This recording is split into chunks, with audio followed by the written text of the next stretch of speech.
When I first met Lee Kuan Yew in 1994, I was absolutely struck by him. Richard Nixon once compared him to legendary statesmen like Disraeli, Bismarck, and Churchill. But Nixon said he occupies a small stage. That stage doesn't look so small anymore. Lee Kuan Yew took a small spit of land in Southeast Asia, which became independent in 1965 after great struggle and anguish, with no resources and a polyglot population of Chinese, Malaysian, and Indian workers, and turned it into one of the economic centers of the world. To do this, Lee had to have smart economic policies, but also a shrewd foreign policy that allied with America, kept China happy, kept Russia and Japan at bay. This week I sat down with Lee Kuan Yew in Singapore. His son now serves as Prime Minister, but Lee Kuan Yew is called Minister Mentor, and he is still indisputably the father of Singapore. I was struck by the depth of his understanding of the world, China, Russia, and the United States, all at age 85. Listen to this. You have achieved remarkable success for Singapore in your lifetime. You've seen it go from a tiny, poor, backward third world country to one of the richest countries in the world. But lots of people feel that you have exercised too tight a control, that you should have opened things up more, that it has been too domineering and coercive a state. What do you say to that? I say, ask my people, they are given the vote, it's secret. Nobody has ever alleged any chicanery, no bribery, no coercion, no nothing. We have never won less than 62/3 of the vote. But it's difficult for opposition parties to form. It is not the business of the government to enable the opposition party to overturn us, right? You expect the Republicans to help the Democrats to overturn them? No, but leave aside even just the issue of political competition. I just mean you have laws, for example, that allow random testing of people for drugs. You have the famous ban against chewing gum, which used to exercise people's imaginations.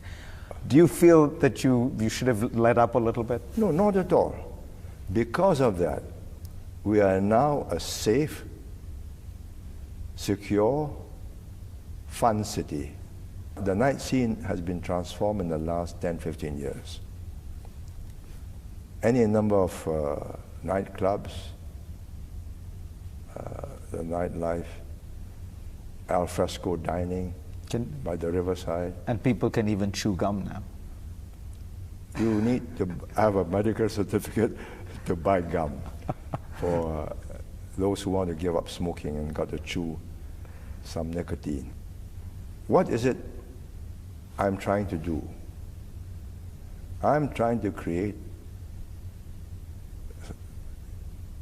in a third world situation, a first world oasis. I'm not following any prescription given me by any theoretician on democracy or whatever. I work from first principles. What will get me there?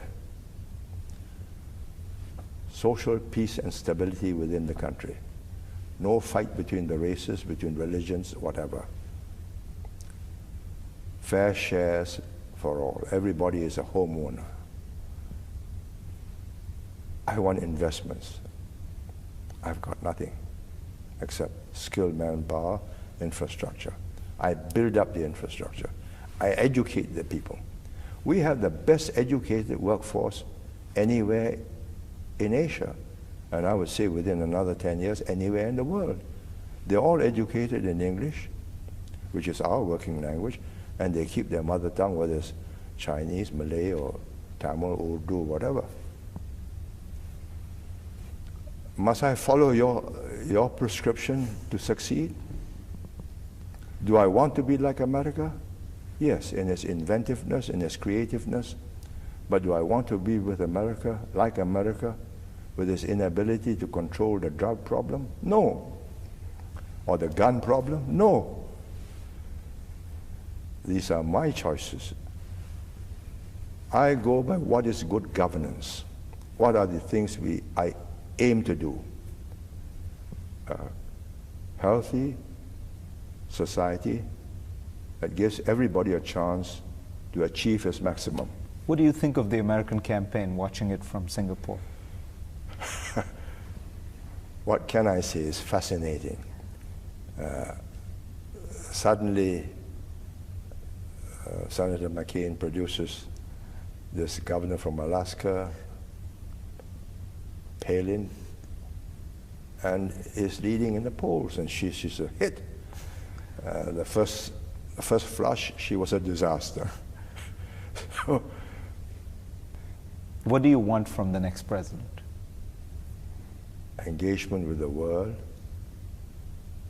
Keep trade going. Don't backtrack, or you'll put yourself at a disadvantage and put the world at a disadvantage, and you make conflicts more likely. Try and maintain a balance so that peace and stability is assured without more conflicts. One thing you've been critical of the United States of in the past has been its efforts to spread democracy around the world.